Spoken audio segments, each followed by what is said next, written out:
Continuing with the concepts regarding data, see, machine we understood learns from data.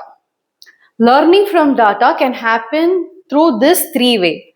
One is either by observing, by discovery, by trial and error method. So observation method is supervision, learning through discovery is unsupervised method, trial and error is reinforcement method. So there is a very much direct relationship for machine learning with respect to data, because data is so important now for machine learning. Why? Because with data, machine learning can identify pattern.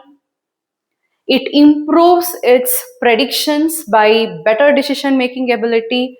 So now to know the data, how the data is distributed, how to measure the variation in data is very important. How to do that?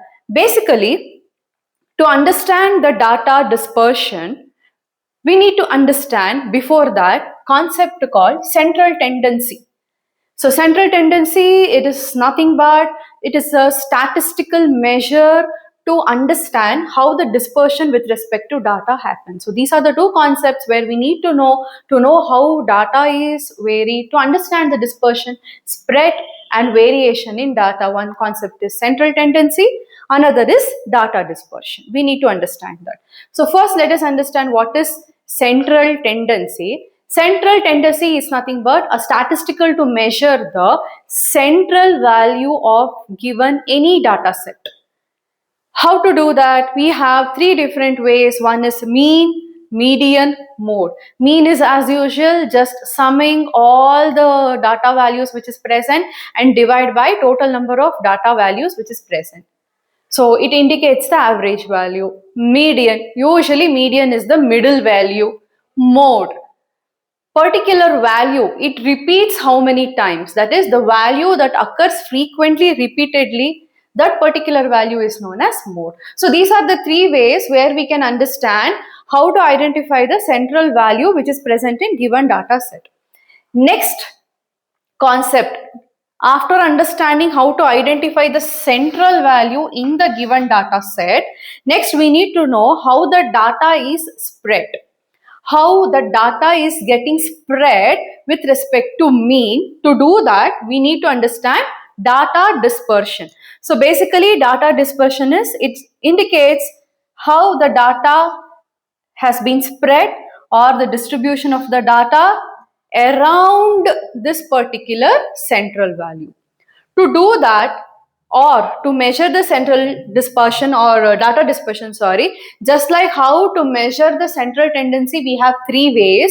To measure the data dispersion, we have two different parameters. One is variance, another one is standard deviation. See, variance is nothing but it is a squared measure of dispersion. Average squared difference from mean. Average of squared difference from mean. Squared difference. If xi is every input value, mu is the mean. It is the average of squared difference from mean. So this is the formula where mu is the mean, xi is the particular input value divided by total number of values. So this computation is going to indicate average of square difference from mean. So what is the importance of variance in data set? After this computation, if the value of variance is small, is minor, that shows that whatever the data is there or the data presence is there, it is close to mean. If variance is high value, then data spread is wide enough. This is how the value of variance indicates the spread of data. Next concept is standard deviation. Whatever the variance has been calculated, taking the square root of that particular variance is nothing but standard deviation. So under the root, variance square is nothing but standard deviation. Calculating this, it clearly shows that if standard deviation is high, data is not consistent. But if standard deviation is less, the value of standard deviation is less, data is consistent. That is, the spread of data is less. Now, you have understood with this how to measure variation in data with respect to two types. When we have to identify the central value, we need to do mean, median, mode.